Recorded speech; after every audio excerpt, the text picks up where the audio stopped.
ஆலயா cotton வேட்டிகள், ஷர்ட்டுகள், wedding celebration. H1B விசாவிற்கான கட்டணத்தை 1.45 லட்சத்திலிருந்து 90 லட்சமாக உயர்த்தியிருக்கிறார் அமெரிக்க அதிபர் ட்ரம்ப்.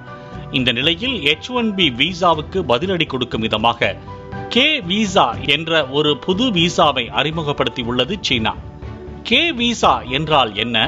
அதன் சிறப்பம்சங்கள் என்ன? இது உண்மையில் இந்தியர்களுக்கு பலனளிக்குமா? விரிவாக பார்க்கலாம். அமெரிக்காவில் தங்கி வேலை செய்வதற்காக தற்காலிகமாக அனுமதிக்கப்படும் விசா தான் H1B விசா. குறிப்பிட்ட துறையில் திறம்பெற்ற நிபுணர்களுக்கு மட்டுமே இந்த விசா வழங்கப்படுகிறது. இது கடந்த 1990ஆம் ஆண்டு அறிமுகப்படுத்தப்பட்டது. இந்த விசா மூலம் அமெரிக்காவில் சட்டப்பூர்வமாக 3 ஆண்டுகள் பணியாற்ற முடியும்.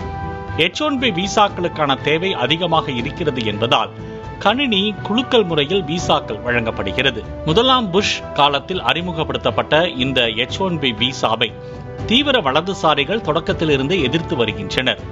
அமெரிக்கர்களின் வேலை வாய்ப்பை பறிக்கவே இந்த விசா அறிமுகப்படுத்தப்பட்டுள்ளது என்பது அவர்கள் வாதமாக இருந்து வருகிறது. அதாவது அமெரிக்கர்களை விட குறைந்த ஊதியத்தில் பணியாற்ற வெளிநாட்டினர் தயாராக இருக்கும்போது அமெரிக்க நிறுவனங்கள் அவர்களுக்கே முன்னுரிமை தருகின்றன என்பது அவர்கள் முன்வைக்கும் குற்றச்சாட்டு. தாராளமயம், தனியார் மயம், உலகமயமாக்கல் ஆகியவற்றின் நேர்மறை தாக்கங்கள் உச்சத்தில் இருந்தபோது வெளிநாட்டினருக்கு அமெரிக்கா சொர்க்க பூமியாக இருந்தது. ஆனால் கடந்த சில ஆண்டுகளாக, குறிப்பாக கொரோனா காலகட்டத்திற்கு பிறகு உலகம் முழுவதும் உள்ள பல்வேறு நாடுகளில் மண்ணின் மக்களுக்கே வேலை என குரல்கள் ஒலிக்க தொடங்கின. இதை பிரச்சாரத்தை முன்வைத்தே அமெரிக்காவின் அதிபராக ட்ரம்ப் மீண்டும் ஆட்சியை பிடித்தார் என்பது குறிப்பிடத்தக்கது. ட்ரம்ப் அதிபராக பொறுப்பேற்றதிலிருந்து நாள்தோறும் பல அதிரடி உத்தரவுகளை பிறப்பித்து வருகிறார்.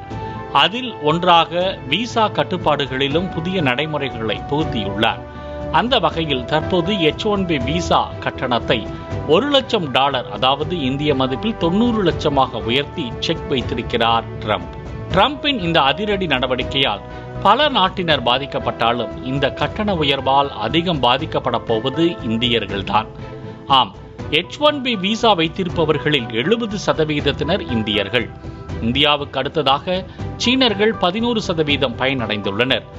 ஏற்கனவே H1B விசா வைத்திருப்பவர்களுக்கு இந்த கட்டண உயர்வு பொருந்தாது என விளக்கம் அளிக்கப்பட்டிருந்தாலும் அங்கு ஒரு நிச்சயமற்ற தன்மையாகவே இருக்கிறது.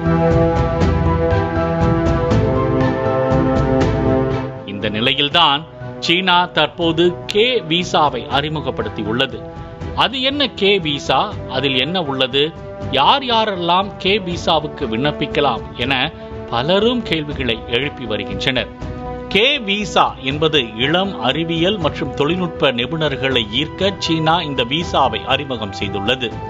அறிவியல், தொழில்நுட்பம், இன்ஜினியரிங் மற்றும் கணிதம் பட்டதாரிகள் இந்த விசாவிற்கு விண்ணப்பிக்கலாம். இவர்கள் குறைந்தபட்சம் இந்த துறைகளில் இளங்கலை பட்டம் பெற்றிருக்க வேண்டும். இந்த விசா பெறுவதற்கு சீன நிறுவனங்கள் தான் விண்ணப்பதாரருக்கு உதவ வேண்டும் என்பதில்லை. விண்ணப்பதாரர்களே இந்த K விசாவிற்கு விண்ணப்பிக்கலாம். விண்ணப்பிப்பவர்களின் வயது, கல்வி மற்றும் பணி அனுபவம் அடிப்படையில் அவர்கள் தேர்ந்தெடுக்கப்படுவார்கள். தற்போது சீனாவில் இருக்கும் 12 சாதாரண விசா வகைகளுடன் ஒப்பிடுகையில் K விசா வைத்திருப்போருக்கு அனுமதிக்கப்பட்ட நுழைவுகளின் எண்ணிக்கை, விசாவின் செல்லுபடியாகும் காலம் மற்றும் தங்கும் காலம் ஆகியவற்றில் கூடுதல் வசதிகள் வழங்கப்பட்டுள்ளது. சீனாவிற்குள் நுழைந்த பிறகு K விசா வைத்திருப்போர் கல்வி, கலாச்சாரம், அறிவியல் மற்றும் தொழில்நுட்பம் போன்ற துறைகளில் ஈடுபடுவதோடு இது தொடர்புடைய தொழில் திட்டங்கள் மற்றும் வணிக நடவடிக்கைகளிலும் ஈடுபட அனுமதிக்கப்படுவார்கள். சர்வதேச பரிமாற்றங்களை ஊக்குவிப்பதற்காக கடந்த சில ஆண்டுகளாக விசா விதிகளை எளிமைப்படுத்தும் தொடர்ச்சியான முயற்சிகள் எடுக்கப்பட்டு வருகிறது. அதன் ஒரு பகுதியாகவே இந்த புதிய விசாவை சீனா அறிமுகம் செய்துள்ளது. இந்த K விசா வருகிற அக்டோபர் 1ஆம் தேதி முதல் அமலுக்கு வரும் என சீன அரசு அறிவித்துள்ளது. இந்த விசா நடைமுறைக்கு வரும் பட்சத்தில் இனி சீனாவுக்கு வெளிநாட்டு இளம் அறிவியல் தொழில்நுட்ப நிபுணர்கள் செல்வது அதிகரிக்கும். பிற நாடுகளில் விசா கட்டண உயர்வு காரணமாக இந்திய இளைஞர்களுக்கு மற்றொரு வாய்ப்பாக அமையும். இருப்பினும் இது உண்மையிலேயே இந்தியர்களுக்கு பயனுள்ளதாக அமையுமா என்பதை பொறுத்திருந்து பார்க்கலாம்.